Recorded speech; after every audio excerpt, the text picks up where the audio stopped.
الحمد لله الكريم المنان نحمده تبارك وتعالى على نعمه العظيمة وعطايا الجزاء وأشهد أن لا إله إلا الله وحده لا شريك له وأشهد أن محمدا عبده ورسوله أفضل من صلى الله وسلم صلى الله وسلم عليه وعلى آله وأصحابه الكريم يا أيها الذين آمنوا اتقوا الله حق تقاته ولا تموتن إلا وأنتم مسلمون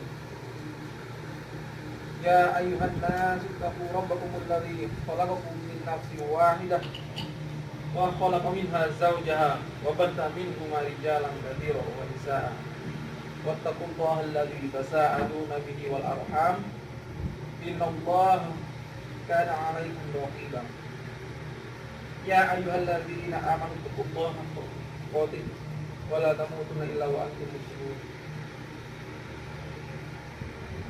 All praise is due to Allah. We praise Him and we seek help from Him. We ask forgiveness from Him. We depend on Him and we seek refuge in Him from our own evil and our own bad deeds. Anyone who is guided by Allah, he is indeed guided.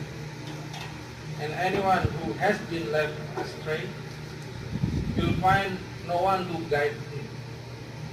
I bear witness that there is no God but Allah, the only one without any partner. And I bear witness that Muhammad ﷺ is His servant and His messenger. Dear brother and sister in Islam, the topic of my khutbah today is why Islam and why are you a Muslim? Most of you probably have been asked by someone of these questions. Are you a Muslim? And I believe 100% all of you must be answering steadily.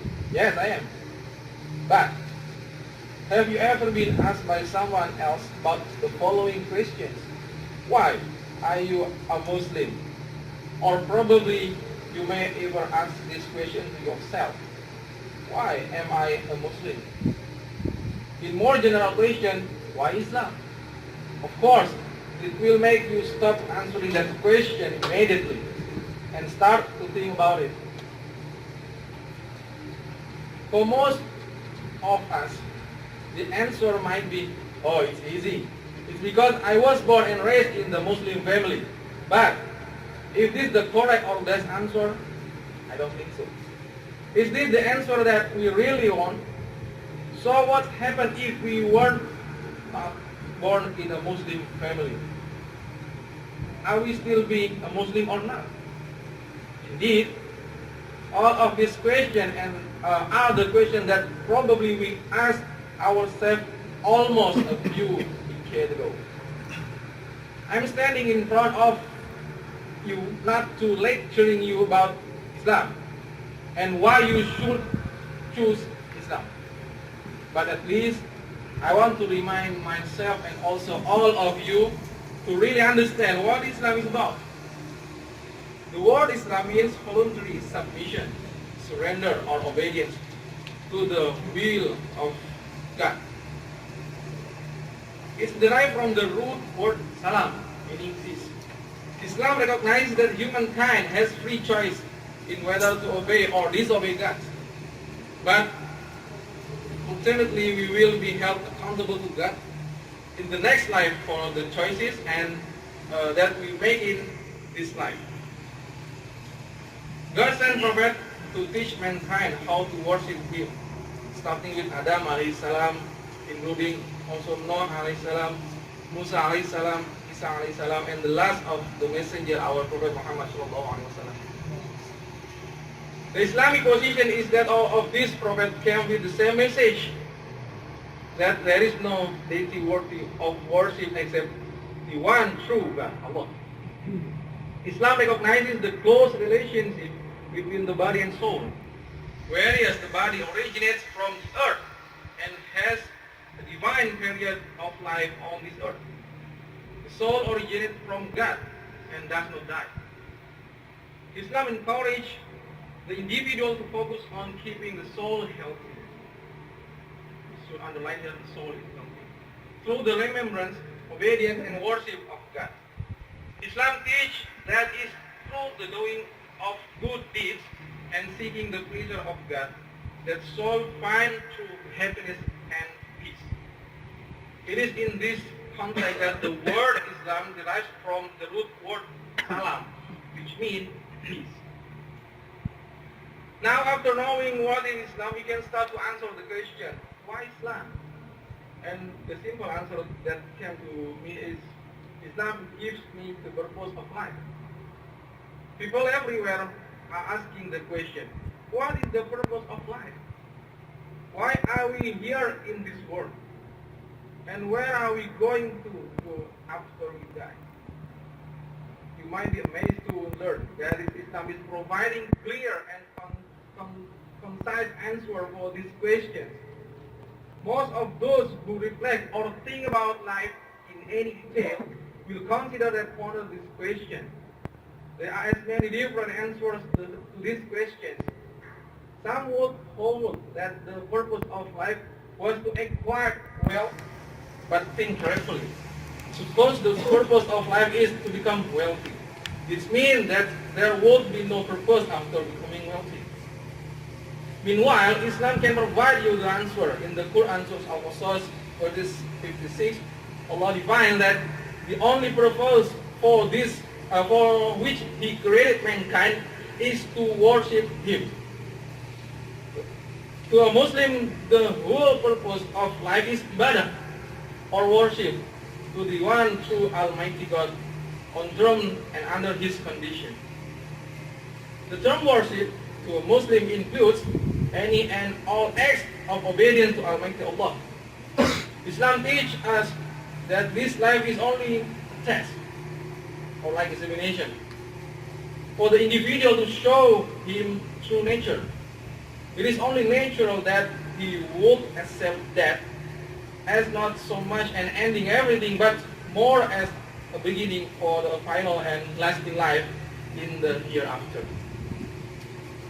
Before entering into the final lodging place, heaven or hell, there must be a day of judgment, or showing of one true self to make them aware of their own nature, and thereby understand what they have sent on ahead during the life here on the earth. Every person will be rewarded or punished according to their attitudes, appreciation, and effort during this stay on earth. None will be asked about the action and belief of others, nor will everyone be asked regarding that which he has unaware of or incapable of doing. As the life here is considered as an examination for the individual, the death stage is considered as the resting period after the test. It could be easy for those who were faithful and dedicated, or it could be grueling and horrible for the wicked. Reward and punishment will be in direct proportion to each person, and it is only Allah alone who will be the final judge over us all. So, in the teaching of Islam, the line of life and its purpose is logical, clear, and simple. The first life is a test. The life is the grave, is a resting or waiting place before the day of judgment. The day of judgment bring about the clear understanding of what will happen to the individual based on his own desires and actions. The permanent or afterlife will either be spent in luxurious splendor or miserable punishment. Following this clear understanding of life, the Muslim purpose is clear. First of all, he has no doubt in his mind that he is only created by Allah. He is going to spend a period of time in this material world, called dunya. He knows he will die.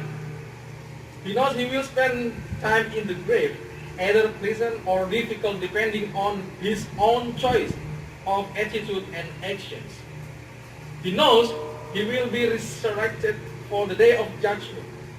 He knows he will be judged according to their most fair of standard by Allah, the Almighty.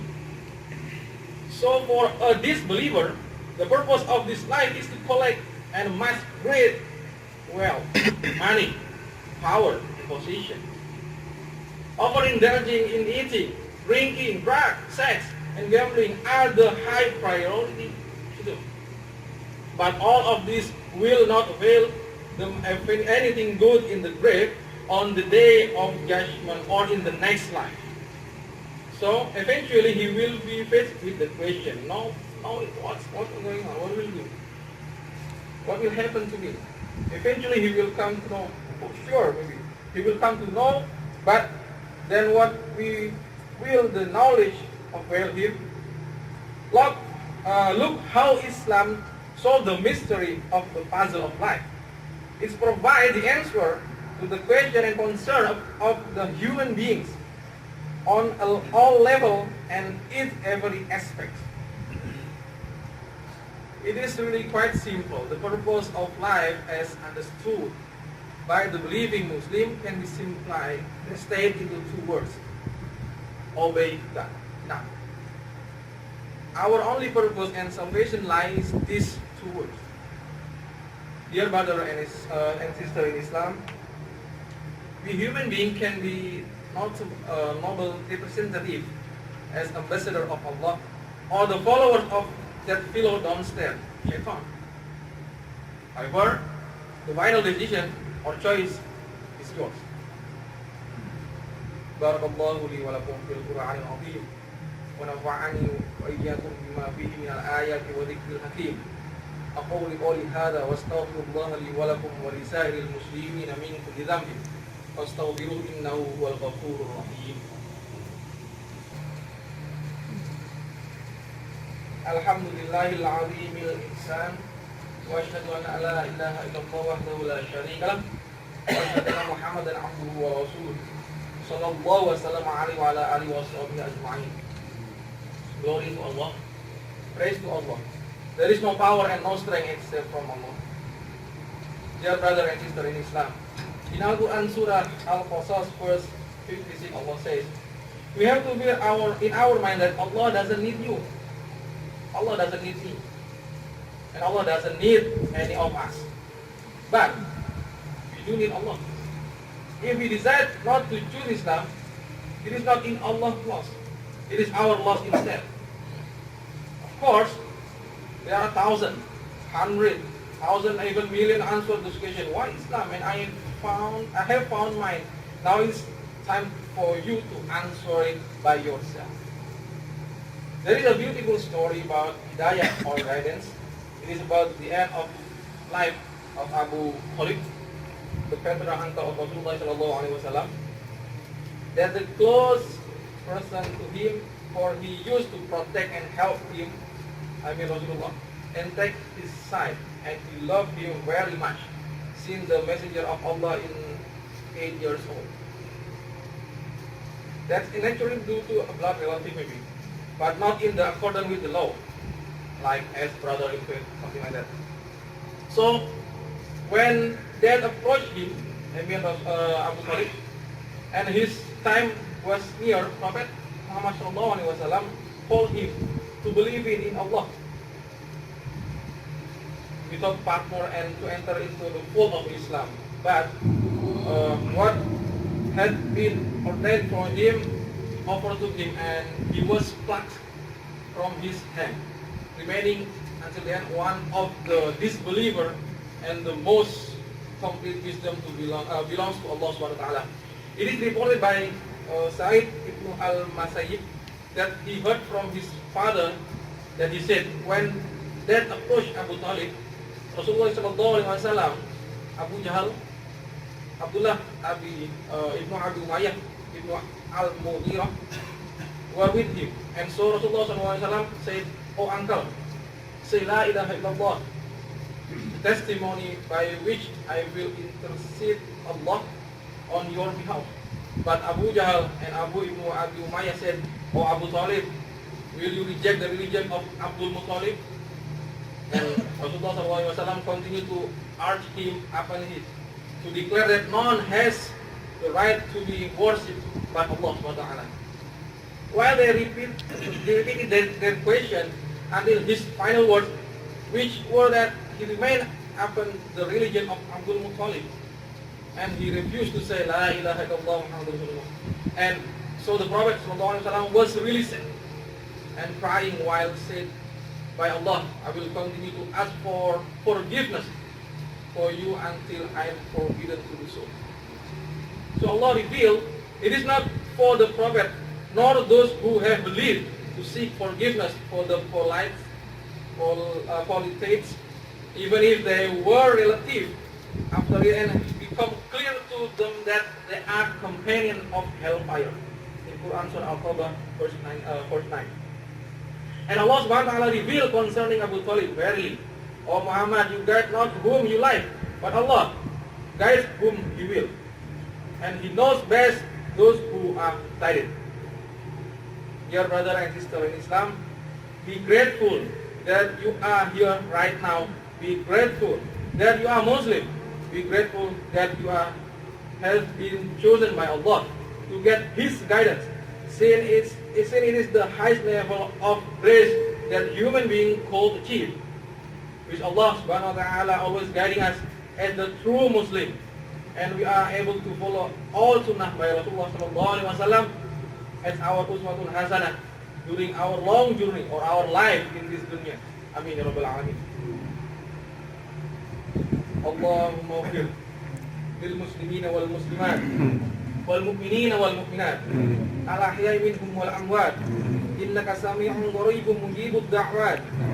Rabbana la tu'akhidna in nasina aw akhtana. Rabbana wa la tahmil 'alaina isran kama hamaltahu 'alal ladzina min qablina. Rabbana wa la tuhammilna ma la taqata lana bih. Wa'fu 'anna waghfir lana warhamna anta maulana fansurna 'alal qaumil kafirin. Allahumma arinal haqqa haqqan warzuqna ittiba'ah wa arinal batila batilan warzuqna ijtinabah. Rabbana atina fid dunya hasanah wa fil akhirati hasanah wa qina 'adzaban nar. Amin.